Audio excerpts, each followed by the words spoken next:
शर्म आनी चाहिए थी तेरे को। तेरे बगल में तेरी बीवी खड़ी थी, तेरी छोटी सी बच्ची तेरी गोद में थी। भाई माफी मांगू मैं पूरे परिवार की तरफ। तू काहे का बड़ा आदमी है, तू काहे का महल वाला है। तो मैं आपका दुश्मन हूँ? नहीं, आपका मेरा कभी कोई ऐसा आमना सामना हुआ है? वातियों को बुलाने के लिए या इस्लाम के लोगों को बुलाने के लिए साध्वी देवा ठाकुर के पोस्टर का सहारा लेना। पोस्टरों को वहां से हटवा दिया गया था और हटवा के साथ पढ़वा दिया गया। शर्म आनी चाहिए थी तेरे को। तेरे बगल में तेरी बीवी खड़ी थी, तेरी छोटी सी बच्ची तेरी गोद में थी। भाई माफी मांगू मैं पूरे परिवार की तरफ। तू काहे का बड़ा आदमी है, तू काहे का महल वाला है। तो मैं आपका दुश्मन हूँ? नहीं, आपका मेरा कभी कोई ऐसा आमना सामना हुआ है? वातियों को बुलाने के लिए या इस्लाम के लोगों को बुलाने के लिए साध्वी देवा ठाकुर के पोस्टर का सहारा लेना। पोस्टरों को वहां से हटवा दिया गया था और हटवा के साथ पढ़वा दिया गया। सोनीपत के अंदर जिस भी घर मकान का मुहूर्त हुआ और मुहूर्त के ऊपर साध्वी देवा ठाकुर के जिस तरह से पोस्टर लगाकर, जिस तरह से एक भगवाधारी का पोस्टर लगाकर, जिस तरह से एक नारी का अपमान करने का प्रयास किया, जिस तरह से सम्मान को और हिंदुओं की मर्यादा को तार तार करने का प्रयास किया, जिस तरह से भगवे सनातन को लहराते हुए लोगों ने जिस तरह की शब्दावली इस्तेमाल की, 1 लाख लोग इकट्ठे करके या 50,000 इकट्ठे करके या 4,000 इकट्ठे करके अगर साध्वी देवा ठाकुर के खिलाफ ही प्रदर्शन करना था मेरे छोटे भाई, तो किसी रोड पे सड़क पे करता। घर मकान तो लोग अपने बीवी बच्चे और अपने परिवार के लिए बनाते हैं, अपने घर में कौन प्रदर्शन करता है। ये तेरी मूर्खता थी। दूसरा, अगर मेवातियों को बुलाने के लिए या इस्लाम के लोगों को बुलाने के लिए साध्वी देवा ठाकुर के पोस्टर का सहारा लेना, ये भी आपकी मूर्खता थी। तीसरा, अगर तूने महल बना भी लिया, तेरे पास अरबों की संपत्ति इकट्ठी हो भी गई, तेरे पास 2, 4, 5, 10 बड़ी गाड़ियां हो भी गई, अगर तेरे पास दवाइयां बेच के, भस्म बेच के या 2 नंबर का बहुत मोटा पैसा आपके पास आ भी गया, तो इसका मतलब तू अपने महल में रह के झोपड़ी वालों को जीना मुश्किल करेगा। तू क्या फिर फकीरों को के पोस्टर लगाएगा? तू काहे का राजा है, तू काहे का बड़ा आदमी है, तू काहे का महल वाला है। तूने पोस्टर तो फकीरों के लगा के किया काम अपना, प्रदर्शन तो तेरे को फकीरों का करना पड़ा। शर्म आनी चाहिए थी तेरे को। तेरे बगल में तेरी बीवी खड़ी थी, तेरी छोटी सी बच्ची तेरी गोद में थी, है तेरे साले की वाइफ थी, उसके बच्चे थे, वो भी तो महिला है ना। कल उनके फोटो कोई लगाए तो तेरे को कैसा लगेगा? कल तेरी बेटी का कोई फोटो ऐसे पोस्टर पे लगा के अमर्यादित भाषा में प्रदर्शन करे तो तेरे को कैसा लगेगा? तकलीफ होगी ना। और दूसरा, सबसे मेन और मुख्य है जो मुझे तकलीफ हुई वो ये हुई, मैं तमाम लोगों से पूछना चाहती हूँ मेरा अपराध क्या है। मैंने लोगों से लेकर कुछ बनाया, इन लोगों का मैंने कुछ बिगाड़ा, इनके मैं प्रोग्राम में जाती हूँ या मैं कहीं हिस्सादारी करती हूँ या मैं किसी को इंटरफेयर करती हूँ, इन सब चीज़ों में सिर्फ मैं बोलती हूँ, मैं आवाज़ उठाती हूँ गलत को गलत। लेकिन इसके खिलाफ तो मैंने आवाज़ भी नहीं उठाई।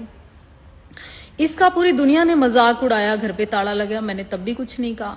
लेकिन इस तरह का इसका बनता नहीं था, अपने घर पे अपने महल का मुहूर्त करके और प्रदर्शन करना। और आज तेरे पास गाड़ी घोड़ा बच्चे परिवार है, पैसा है, तो इसका मतलब ये है कि तू फकीरों की बेइज्जती करेगा। इसका मतलब ये थोड़ी है तू एक साध्वी की, एक राजपूत लड़की की, एक महिला की बेइज्जती करेगा। आपने मेरे पोस्टर पता क्यों लगवा दिए? क्योंकि आपको पता मैं एक साध्वी हूँ, अकेली हूँ, एक लड़की हूँ। भाई ठीक है, मेरा तो कोई ना तो मैं शादीशुदा हूँ कि मेरा पति एक्शन ले, ना मेरा फादर है जिंदा कि वो एक्शन ले, ना मेरे परिवार में इतने आदमी है कि कोई एक्शन ले, ना कोई मेरा इतना बड़ा बहुत बड़ा दबंगों का सर्कल है कि वो एक्शन ले। इसलिए तूने शायद ऐसा किया कि इसके पीछे बोलने वाला कोई नहीं है। कुछ तुम लोगों ने इसलिए किया कि डांडा को लेके पिछले दिनों जो मैंने विरोध किया था, भी गाना नहीं बनाना चाहिए था, भगवे का अपमान नहीं करना चाहिए था। कुछ आपने प्रदर्शन इसलिए किया कि साध्वी देवा ठाकुर, क्योंकि तू किसी गरीब से गरीब लड़की का भी चित्र लगाता ना तो तेरे को फेम नहीं मिलना था। दूसरा, तू किसी की पत्नी, किसी की बेटी का पोस्टर लगाता तो तेरे खिलाफ दुनिया खड़ी हो जाती भी तूने उसकी बेटी का पोस्टर लगा दिया। पर तूने शायद, तेरे अंदर गलतफहमी है। कानून सबके लिए बराबर है, कोर्ट सबके लिए बराबर है, थाना सबके लिए बराबर है। एक जगह लड़ाई नहीं लड़ी जाएगी तो पुलिस स्टेशन जाएंगे, पुलिस स्टेशन नहीं लड़ी जाएगी तो कोर्ट जाएंगे, कोर्ट नहीं लड़ी जाएगी तो कोर्ट से आगे हाई कोर्ट, सुप्रीम कोर्ट जाएंगे। लेकिन लड़ाई लड़ेंगे, ऐसा नहीं है, क्योंकि ये बहुत हो गया, असहनीय हो गया, अमर्यादित हो गया। रात के 2 बजे सोए थे, प्रोग्राम काफी लंबा चला था। और अभी सुबह उठे तो सोशल मीडिया पे एक बहुत ज्यादा वीडियो वायरल हो रही है साध्वी देवा ठाकुर जी की। आप उम्र में मेरे से बड़ी हो और बड़ी बहन, मेरा मानना ये माँ के समान होती है, और आप तो फिर भी एक साधु संत वाला चोला पहनती हो, तो उससे भी उच्चतम दर्जा हो गया आपका। मैं सीधा बाई नेम वीडियो बनाता हूँ, बाई नेम जो बातें होती हैं वो करता हूँ, घुमा फिरा के नहीं। मैं आपसे इतना ही कहना चाहता हूँ, आपको नीचा दिखाने से मेरे को क्या मिल जाएगा। इतना भारी प्रोग्राम था, इस लेवल का प्रोग्राम था, सुबह 6 बजे से लेकर रात के 8 बजे तक मैं 1 सेकंड के लिए मैं कहीं बैठ भी नहीं पाया। और जो इतना ज्यादा प्यार प्रेम था, हम सभी को तो जानते नहीं, उनमें से कुछ आदमी ऐसे भी होते हैं, 1-2% जो कुछ न कुछ प्रोग्राम को खराब कर देते हैं या अव्यवस्था का फायदा उठा लेते हैं। अब ये पोस्टर बैनर जो आपको लेके किसने बनवाए, कैसे बनवाए, ना तो मुझे पता, और ना ही मेरा ऐसा कोई उद्देश्य है कि मैं किसी को नीचा दिखाऊं, सिर्फ आपको नहीं, किसी को भी। तो इतना ही कहना चाहूंगा आपको भी, और जो आपके पास ये जो इतने प्रिय मेरे पत्रकार साथी हैं जो 1 सेकंड में हर्ष शिकारा के खिलाफ इस वीडियो देख जाऊड़ा पहुंचने की कोशिश कर रहे हैं, उनको भी एक तो जातिवाद रंग ना दो हर चीज को। सर्व समाज यहाँ पे आया हुआ था, सर्व समाज मेरे से प्यार करता, सर्व समाज से मैं प्यार करता हूं। दूसरा, धर्मवाद का रंग ना दो। हाथ जोड़ के विनती है, हर चीज में मुद्दा मत बनाया करो, कि तो मुद्दा मत घुसाया करो। जब भी वे पोस्टर जो थे वहां भीड़ थी, इतनी भीड़ थी, मैं आगे पीछे घूम के ये भी नहीं पढ़ सकूं था क्या है क्या नहीं। सब कोई ना कोई फोटो तस्वीर, क्योंकि गिफ्टों के लिए मैंने हाथ जोड़ के सभी को मना किया था, लेकिन फिर भी प्रेम में मेरी फोटो, मेरे परिवार की फोटो या किसी क्रांतिकारी की फोटो मेरे को दे देगा जाऊं थे, तो मेरा फेस सिर्फ ऐसे रहता, यही नहीं पता लगा था कौन क्या देने लग रहा है क्या नहीं। जब उस पोस्टर को मैंने खुद घूम के देखा, मेरी टीम को बोल के उसी टाइम उन बैनर पोस्टरों को वहां से हटवा दिया गया था, और हटवा के साथ पड़वा दिया गया था। और पाड़ा भी पता किस साइड से था जी, साइड हर्ष शिकारा छप रहा था, हर्ष शिकारा की तरफ से ही पड़ा गया था। तो मेरे हिसाब से ये नहीं होता कि हर चीज में विरोधी करना जरूरी होता है। दूसरी बात, इतने बड़े प्रोग्राम के अंदर हम सभी इंसानों को जानते नहीं है, सभी की सोच को जानते नहीं है, सबकी विचारधारा को नहीं जानते हैं। अब क्या पता किसकी क्या विचारधारा हो, क्या विचारधारा लेके आ जाए। लेकिन मेरा प्रोग्राम एक घर के मुहूर्त को लेके था, सर्व समाज को लेके था, ना कि किसी का अपमान करने के लिए। मैं स्पेशली आपका अपमान क्यों करूंगा? ना ही तो मैं आपका दुश्मन हूं, ना ही आपका मेरा कभी कोई ऐसा आमना सामना हुआ है कि हम एक दूसरे के कट्टर शत्रु हैं। तो हाथ जोड़ के मैं आपको इतना ही कहूंगा, मां समान हो, किसी भी चीज को बेमतलब मुद्दा ना बनाए, पहले उसके बारे में जान ले, जानना जरूरी होता है। और ये बातें मैं तो अभी उठा हूं, पूरी रात सो नहीं रहे थे, कई दिन सोए हुए हो गए थे, मेरे को तो अभी पता चला है कहां से कहां क्या से क्या बातें बना दी।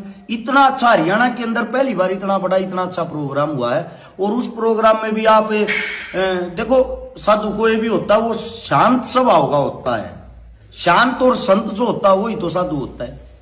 आप पता नहीं क्या से क्या महला का रोड़े बना दिए, रानी वहां, रानी के बगैर अधूरा है। देवी जी, मैं इतना ही कहना चाहूंगा, कृपया करके हर चीज में मुद्दा मत घुसेड़ा करो। आप अपनी जगह सही हो, आपने अपना फोटो दिखा होगा, वो चीजें सही है। लेकिन ये जो पत्रकार साथी है ना, बिना बात की बाल की खाल निकाल लेते हैं। मेरे को तो समझ में नहीं आता, इतना बड़ा प्रोग्राम था भाई, यहां तो आप बुलाने से नहीं आए।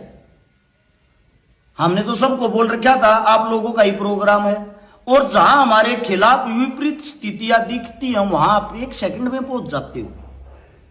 हद की बात है यार, समाज में कुछ तो अच्छा करो, कहीं तो समाज में जोड़ने का कार्य करो। वे कुछ पत्रकार जो वहां पहुंच रहे लाइमलाइट होने के लिए, मतलब हर चिकारा एक ऐसा शब्द बन गया है जिसको लाइक, फॉलोवर और व्यू कमाने हैं, वो हर चिकारा के खिलाफ बोलना शुरू कर दो।